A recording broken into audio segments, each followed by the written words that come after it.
vamos lá.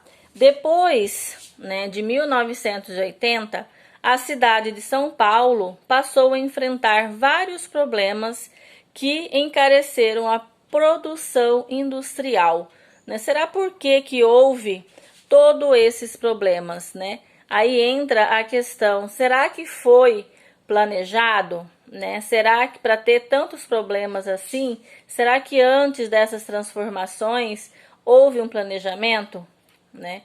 Provavelmente, pelo que a gente vai ver aqui, não houve, né?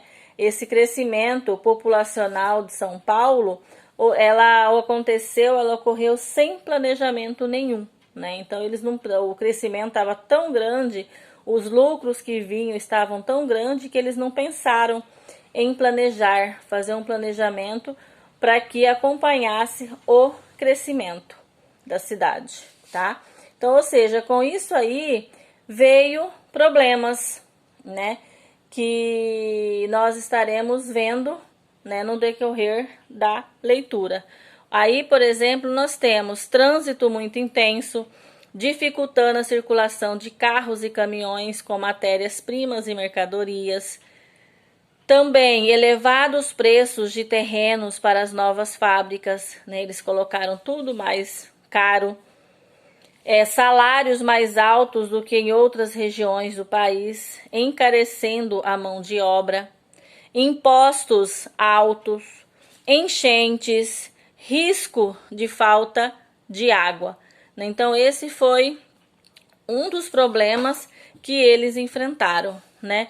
E com essas mudanças, também vocês olham aí, né, nessa imagem bem tumultuada aí de veículos, né? Vocês veem a questão do tráfego intenso na Avenida 23 de Maio, no centro de São Paulo. Olha lá, né? Um dos problemas enfrentados por eles. Sem falar aqui, ó, as enchentes, né? Porque chovia, que a cidade cresceu, só pensou em crescimento e não pensaram em suas consequências. E uma delas está aqui, a enchente e o alto índice de veículos, né, nas ruas, ou seja, o número de pessoas aumentando e aumenta também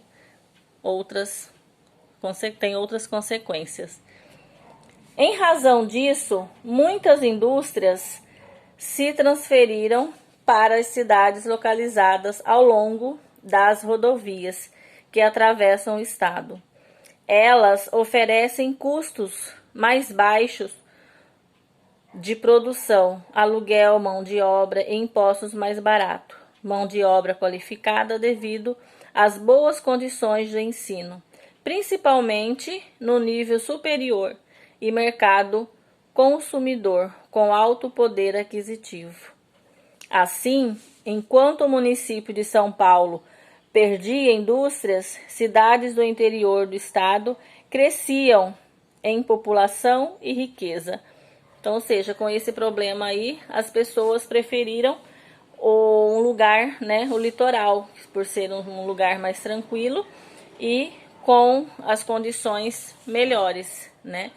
Dentre as cidades, né, localizadas, esses eixos receberam as indústrias que migraram da capital, né? O que significa, o que seria esse eixo, né? Seria o nome de rodovia que sai de São Paulo em direção ao interior.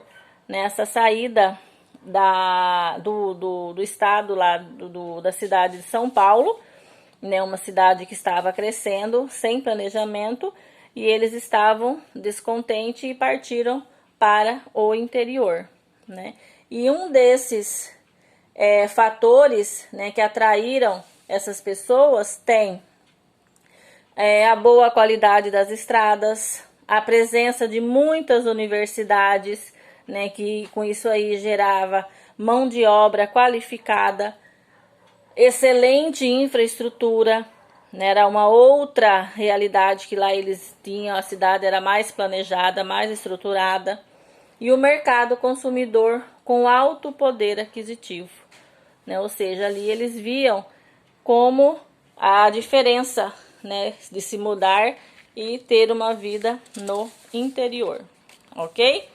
Então agora nós vamos observar o mapa, tá, de São Paulo com os principais eixos, tá, de rodoviários e cidades industriais. Tudo bem?